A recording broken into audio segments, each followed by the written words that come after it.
Iya, Bu. Direkrut. Oke, nggih. Baik. Mas, tugas Anda apa di tempat tugasnya?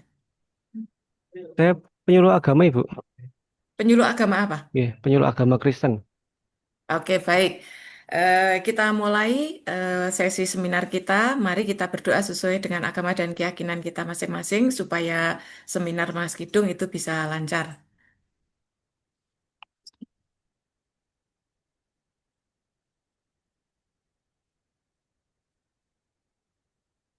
Oke, sudah cukup ya, Mas. Karena tidak ada mentor, maka nanti waktu kita mungkin lebih lebih pendek nih, Pak Gunawan ya. Pertama nanti Mas Kidung ya bisa langsung menyampaikan paparan rancangannya. Waktu Anda 7 menit ya, Mas.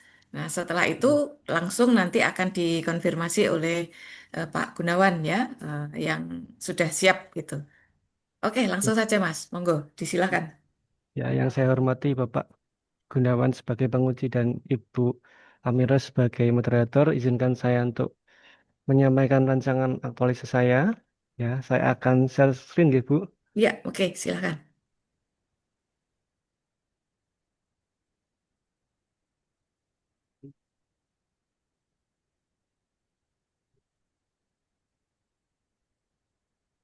Apakah sudah nampak, Ibu? Proses, Mas. Monggo sambil memberikan. Nah, oke, sudah Ya. sekarang. Jadi rancangan aktualisasi yang saya angkat judulnya adalah pemanfaatan media sosial Instagram sebagai sarana layanan keagamaan Kristen di Kabupaten Sukoharjo. Ya, disusun oleh saya sendiri, Kidung Dalu Sriyoko, sebagai penyuluh agama ahli pertama di kantor Kementerian Agama Kabupaten Sukoharjo. Latar belakangnya adalah dengan perkembangan teknologi yang begitu maju tetapi belum dimanfaatkan oleh optimal dalam pembinaan iman ya. Literasi digital rohani masih rendah. Ada dua faktor atau dua fakta yang bisa terlihat bahwa umat memanfaatkan media sosial bukan untuk akses konten rohani. Yang kedua, kurangnya pemanfaatan platform digital oleh penyuluh. Solusi inovatifnya adalah pemanfaatan media sosial sebagai sarana layanan keagamaan Kristen yang menjadi solusi strategis dan ini sejalan dengan transformasi digital birokrasi menuju smart ASN dan smart governance. Kemudian tujuannya adalah yang pertama tentu saja menerapkan nilai berakhlak, yang kedua mewujudkan pelayanan publik digital, yang ketiga meningkatkan akses konten rohani, dan yang keempat membangun pelayanan yang interaktif dan inklusif serta berkelanjutan. Manfaatnya ada beberapa manfaat. Yang pertama bagi peserta tentunya media mewujudkan nilai berakhlak dalam aksi nyata. Bagi pemerintah mendukung reformasi birokrasi dan pemanfaatan teknologi informasi. Bagi Kemenak Sidoarjo mendukung visi mewujudkan masyarakat religius, harmonis dan berakhlak mulia. Bagi umat Kristen meningkatkan literasi digital rohani dan akses konten keagamaan berkualitas. Ruang lingkupnya, fokus program, pelaksanaan programnya berbasis digital melalui media sosial Instagram. Wilayah kerjanya melingkupi Kabupaten Sukoharjo, menyasar umat Kristen di berbagai kecamatan, entah umat yang sudah terjangkau penyuluh konvensional maupun yang belum. Durasinya selama periode aktualisasi yaitu 11 Agustus sampai 20 September 2025. Kemenak Sukoharjo ya memiliki visi misi. Visinya adalah mewujudkan masyarakat Sukoharjo yang religius, harmonis, dan berakhlak mulia melalui pelayanan keagamaan yang profesional dan berkualitas. Dengan misi yang dijabarkan sebagai berikut: meningkatkan kualitas pelayanan kehidupan beragama, memperkuat kerukunan umat beragama, mengembangkan pendidikan agama dan keagamaan, meningkatkan kualitas penyelenggaraan ibadah haji, mengoptimalkan pengelolaan zakat dan wakaf, serta memperkuat institusi keluarga melalui pembinaan keluarga sakinah. Ada 5 isu yang dihadapi oleh penyuluh agama Kristen di Kemenak Sukoharjo. Yang pertama, minat jemaat rendah. Rendahnya partisipasi jemaat dalam kegiatan penyuluhan keagamaan. Yang kedua, literasi digital masih rendah baik penyuluh maupun umat kurang memanfaatkan media digital untuk pembinaan iman. Yang ketiga, jangkauan wilayah terbatas. Sulit untuk menjangkau semua wilayah Sukoharjo dengan jumlah penyuluh yang terbatas. Isu yang berikutnya, lemahnya kolaborasi. Minimnya sinergi antara penyuluh, gereja, dan lembaga lain. Yang terakhir adalah data gereja belum tersistematis, ya belum tertata dengan baik. Kemudian kelima isu ini diidentifikasi dengan analisis APKL ya, dan dari kelima isu ini yang mendapatkan 3 skor tertinggi adalah Yang pertama, kurangnya literasi digital dalam pembinaan iman. Kemudian ranking yang kedua, kurangnya minat jemaat dalam kegiatan penyuluhan. Dan yang ketiga, sulitnya menjangkau semua wilayah layanan penyuluhan. Dan dari lima ini sudah tersaring tiga, kemudian akan dianalisis dengan analisis USG. Didapatkan bahwa ternyata kurangnya literasi digital dalam pembinaan iman menjadi isu yang utama, disusul dengan kurangnya minat jemaat dalam kegiatan penyuluhan. Dan yang terakhir adalah sulitnya menjangkau semua wilayah layanan penyuluhan. Dari analisis USG tadi didapatkan core issue kurangnya literasi digital dalam pembinaan iman. Ada empat aspek yang melatar belakangi isu tersebut. Dari sisi manusia, yaitu umat tidak terbiasa menggunakan perangkat digital untuk kegiatan rohani, juga lansia sulit beradaptasi dengan teknologi. Kemudian dari faktor metode ada dua latar belakang. Yang pertama penyuluhan konvensional masih dominan, kemudian materi pembinaan belum disesuaikan dengan format digital. Dari sisi material, tidak semua wilayah punya akses internet yang stabil dan keterbatasan perangkat digital, smartphone, laptop, ataupun internet. Dari aspek lingkungan, ya, penyalahgunaan teknologi, hoax, konten negatif masih mengisi ruang digital, kemudian lingkungan gereja juga kurang mendukung digitalisasi dalam pembinaan iman. Berikutnya, dari core issue tersebut, saya mendapatkan gagasan pemecahan isu untuk menyelesaikan masalah tersebut. Yang pertama, perencanaan dan persiapan. Tahapan kegiatannya adalah koordinasi dengan atasan, dengan tim humas, dengan rekan-rekan penyuluh agama Kristen, kemudian pembuatan akun sosial media Instagram, perancangan strategi, dan output yang diharapkan adalah akun resmi media sosial dan rencana kerja. Ini eh, terkait dengan substansi pelatihan nilai dasar kolaboratif dan berorientasi pelayanan. Yang kedua, kegiatannya adalah produksi materi digital dengan tahapan menyusun rancangan materi dan mendesain format digital. Dan output yang diharapkan adalah konten pembinaan rohani digital. Keterkaitan dengan substansi pelatihan adalah nilai dasar kompeten dan profesionalis ASN dalam menyediakan pelayanan digital. Berikutnya, publikasi dan interaksi.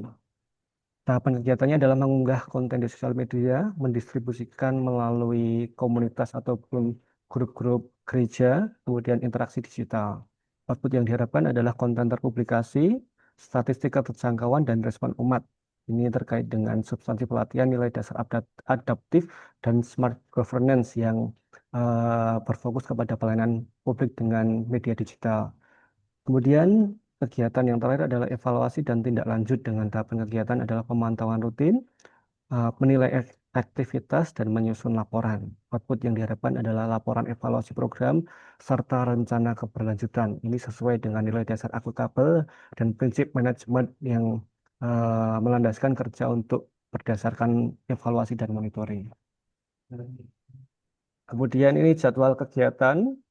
Persiapan dan perencanaan 11 sampai 13 Agustus, outputnya akun media sosial dan rencana kerja, produksi materi digital dan publikasi dan interaksi digital dalam rentang waktu 14 Agustus sampai 17 September, output yang diharapkan konten digital rohani yang terpublikasi dan statistik keterjangkauan.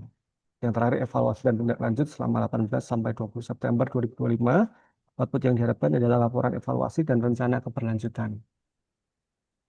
Kendala dan antisipasi. Kegiatan yang pertama, perencanaan dan kesiapan, potensi kendalanya adalah keterbatasan waktu koordinasi dengan pihak yang terkait. Antisipasinya adalah dengan cara menyusun jadwal kerja dan menjalin komunikasi yang intensif, bisa melalui WhatsApp dan sosial media juga. Kemudian yang kedua, produksi materi digital rohani. Potensi kendalanya adalah kurangnya skill teknis dalam desain dan editing konten. Antisipasinya adalah kolaborasi dengan rekan yang memiliki keahlian terutama dalam desain. Kegiatan yang ketiga adalah publikasi dan interaksi di media sosial. Potensi kendalanya adalah rendahnya interaksi ataupun respon dari audiens. Antisipasinya adalah membuat konten yang relevan, interaktif, dan konsisten. Yang terakhir, evaluasi dan tindak lanjut. Potensi kendalanya adalah kurangnya data atau umpan balik dari pengguna media sosial. Antisipasinya adalah membuka ruang dialog melalui fitur komentar dan direct message. Oke, Mas, cukup? Kesimpulan. Ya, udah gitu nggak usah, wis. Oke, baik. Bisa di stop share, Mas. Biar Oh, nanti kamu, ya, oke, baik.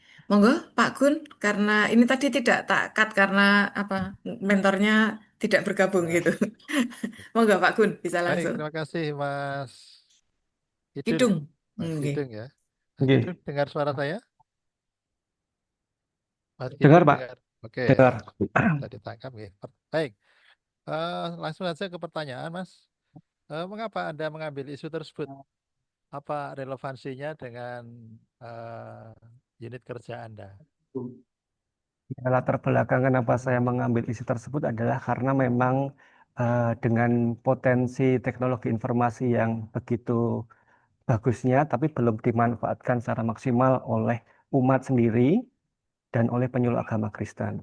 Jadi umat masih mengakses konten rohaninya itu masih sangat jarang, karena memang ruang digital masih dipenuhi dengan konten-konten yang bukan rohani. Dan kemudian penyuluh agama Kristen sendiri belum memanfaatkan media sosial untuk layanan keagamaan. Dan ini sesuai dengan tugas fungsi sebagai penyuluh agama Kristen ya Pak, yaitu membuat materi pembinaan secara digital, baik secara infografis, secara dengan flyer, dan lain sebagainya. Oke, misalnya Mas itu nanti sudah rencana aktualisasi sudah diaktualisasikan. Tentu Anda akan mengatakan ini berhasil, ini belum berhasil. Nah, indikator keberhasilannya seperti apa, Mas? Indikator keberhasilannya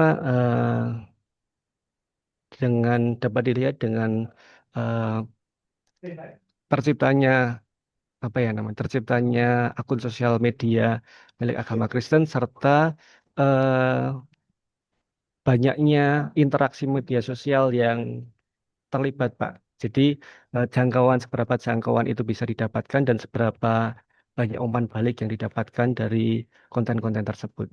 Ya, artinya nanti ada target kuantitatif, target kualitatif gitu ya. Dari sisi jumlah meningkat, kemudian Iya, gitu ya. nggih. Oke, Bapak, eh ini nggak perlu dijawab ya. Ini sekedar masukan untuk Bapak saja nanti supaya nanti ke depannya lebih baik. Di APKL tadi, Bu, di APKL yang kelima itu ada kalimat yang sebaiknya itu diganti dengan pernyataan negatif. Sudah negatif, cuman kata negatifnya itu ada di tengah. Nanti bisa di depan, di rokir ya, ditempatkan di kata paling depan. Itu nanti sudah selesai urusannya. Itu yang pertama. Kemudian yang kedua itu hari yang saya baca tadi itu ada kesan ya. Semoga itu hanya karena resume dari jadwal yang sebenarnya tidak seperti itu di RA yang Bapak bikin secara lengkap. Itu ada terbaca seperti ada hari kosong gitu loh Pak ya. Ya, selama 1 bulan atau 36 hari itu ada hari yang kosong tidak dipakai kegiatan. Semoga hanya karena resume aja sehingga tidak seperti yang saya maksudkan. Kalau Yang misalnya itu ha- benar ada yang kosong itu nanti tolong dilengkapi dan mengambil harinya hari efektif. oh iya, Bapak. hari yang kosong itu hari libur, Pak, hari Minggu dan hari Sabtu. Ya, artinya ada itu kan dari sampai tanggal 17 Agustus kalau nggak salah ya. Kemudian setelah itu September. Kesannya kan ada kosong sekian hari. Semoga hanya karena untuk kepentingan seminar ini sehingga yang di RA yang Bapak buat secara lengkap ada hari dan tanggalnya. Pesan saya kalau itu seperti itu disempurnakan. Kemudian pengambilan harinya hari efektif ya. Hari efektif. Berapa hari kerja Pak di sana Pak? 5 hari kerja, Bapak. Senin 5 hari sampai kerja, Jumat. berarti Oke. Sabtu sampai Jumat ya, Senin sampai Jumat. Oke. Artinya nanti yang diambil adalah hari Senin sampai hari Jumatnya. Jumat. Oke. Nanti Sabtu dan Ahadnya tidak dimasukkan dalam jadwal itu. Supaya nanti menghitungnya bisa akurat tepat, sehingga sampai waktunya Bapak harus evaluasi, dinyatakan selesai, kemudian waktu ujian juga semuanya selesai dalam waktu 36 hari itu. Saya kira begitu Bu Amirah, cukup dari saya. Oke, terima kasih Mas Kidung yang isinya saran dari Pak Gunawan langsung ditindaklanjuti aja nanti ya. Oke, siap Ibu. Dan jangan lupa tadi nanti mentor diaturi untuk merekam apa penguatannya gitu nggih. Nanti dikirimkan ke panitia nggih Mas nggih. Jadi rekaman videonya nanti Anda kirimkan ke panitia gitu. Dikirimkannya melalui apa, Ibu? Di dijabri saja, Oh dijabrikan gitu. siapa panitianya? Ibu Bu Umul. Umul kan? Nggih. Nanti dijabrikan. Bu Umul sudah saya beritahu. Tinggal Oh, Anda menindaklanjuti. Gitu nggih? ya baik Bu. Oke, Terima kasih. baik. Bisa nggih, sami-sami. Bisa di stop recordnya.